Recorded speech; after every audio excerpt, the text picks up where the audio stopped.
देश में hit and run कानून में किए गए बदलावों को लेकर बवाल मचा हुआ है। लेकिन क्या आप जानते हैं कि भारत में हिट एंड रन के मामले सबसे ज्यादा क्यों आते हैं? आइए आपको बताते हैं भारत में और दूसरे देशों में हिट एंड रन के क्या कानून हैं। नमस्कार, आप देख रहे हैं जनभावना टाइम्स। आपके साथ मैं हूं अंकिता। हिट एंड रन के बढ़ते मामलों को देखते हुए भारत में सख्त कानून बनाया गया, लेकिन इस कानून के विरोध में देश भर के ट्रक और बस ड्राइवर सड़क पर उतर आए और चक्का जाम कर दिया। इसके बाद सरकार ने आश्वासन दिया कि फिलहाल इसे लागू नहीं किया जाएगा, लेकिन भारत में सड़क हादसे के मामले डराने वाले हैं। हिट एंड रन के मामले में भारत उन देशों में शुमार है जहां ऐसे मामलों की तादाद सबसे ज्यादा है और रोड एक्सीडेंट में कई लोग जान भी गंवा देते हैं। देश में हर साल करीब 4.5 लाख सड़क दुर्घटनाएं होती हैं, जिसमें 1.5 लाख लोगों की मौत हो जाती है। भारतीय न्याय संहिता ने हिट एंड रन के कठिन नियम बनाए हैं और इसका विरोध भी शुरू हो गया। हालांकि ये कानून हर तरह के वाहनों पर लागू होगा, लेकिन ट्रक ड्राइवरों का कहना है कि इसका सबसे ज्यादा असर उन्हीं पर होगा। हिट एंड रन सड़क दुर्घटना का एक प्रकार है जिसमें एक गाड़ी की दूसरी गाड़ी, व्यक्ति या चीज से टकराने के बाद वाहन चालक घायल व्यक्ति की बिना मदद किए दुर्घटना स्थल से भाग जाता है। ये एक आपराधिक मामला होता है। इस तरह की घटनाओं से बचाव के लिए कानून बनाए गए हैं, लेकिन अब कानून में पहले से ज्यादा सख्ती कर दी गई है। अगर पुराने कानून की बात की जाए तो पुराने कानून के मुताबिक हिट एंड रन मामले में लापरवाही से गाड़ी चलाने, लापरवाही के कारण किसी की मौत हो जाने या किसी की जान खतरे में डालने पर धारा 279, 304A, 338 के तहत कार्रवाई होती थी और अधिकतम 2 साल की जेल का प्रावधान था। यही नहीं, आरोपी व्यक्ति को तुरंत जमानत भी मिल जाती है।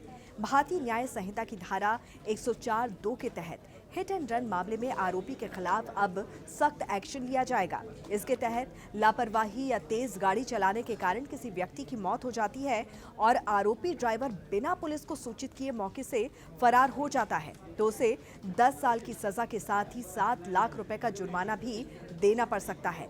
और अगर आरोपी ड्राइवर दुर्घटना स्थल से भागता नहीं है तो भी उसे 5 लाख तक की सजा हो सकती है। दोनों ही मामले गैर जमानती हैं और तो और आरोपी ड्राइवर को थाने से भी जमानत नहीं मिलेगी। केंद्रीय परिवहन मंत्रालय की ओर से जारी ताजा आंकड़ों के मुताबिक भारत में साल 2021 की तुलना में 2022 में हिट एंड रन के मामले 17% ज्यादा सामने आए हैं। साल 2021 में हिट एंड रन के 57,415 मामले सामने आए थे, जिसमें 25,000 से ज्यादा लोगों की मौत हो गई थी। साल 2022 के आंकड़ों की बात करें तो ये संख्या बढ़कर 67,387 तक पहुंच गई, जिसमें 30,000 से ज्यादा लोगों की मौत हो गई। तो वहीं साल 2022 में कुल 4,61,000 से ज्यादा सड़क हादसे हुए, जिनमें 1,68,000 लोगों की मौत हो गई। हर घंटे देश में 53 सड़क दुर्घटनाएं होती हैं और 19 लोगों की मौत हो जाती है। वहीं हर मिनट सड़क दुर्घटना में 3 लोगों की मौत होती है। हर साल मौतों और सड़क दुर्घटनाओं का ये आंकड़ा लगातार बढ़ रहा है।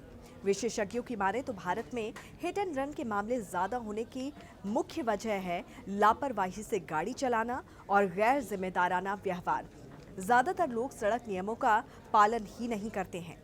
वहीं दूसरे देशों की बात करें तो अमेरिका और जापान जैसे विकसित देशों में भी हिट एंड रन के कानून बनाए गए हैं। अमेरिकी लॉ फर्म जस्टिना के अनुसार अमेरिका में सड़क दुर्घटना के बाद पुलिस को बिना सूचित किए वहां से चले जाने पर लाइसेंस रद्द हो सकता है, जेल की सजा का प्रावधान है और $20,000 तक जुर्माना लग सकता है। हालांकि अलग अलग राज्यों में अलग अलग कानून हैं। अमेरिका में एवरेज हर साल 7 लाख से ज्यादा मामले दर्ज किए जाते हैं, लेकिन यहाँ मौत के मामले बेहद कम हैं।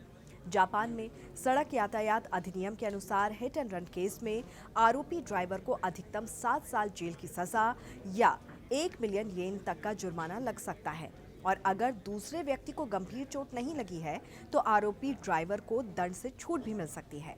अमेरिका, जर्मनी, फ्रांस की तुलना में जापान में काफी कम सड़क हादसे होते हैं। तो कैसी लगी आपको ये जानकारी, जरूर हमें बताइए कमेंट करके। जुड़े रहिए जनभावना टाइम्स के साथ। नमस्कार।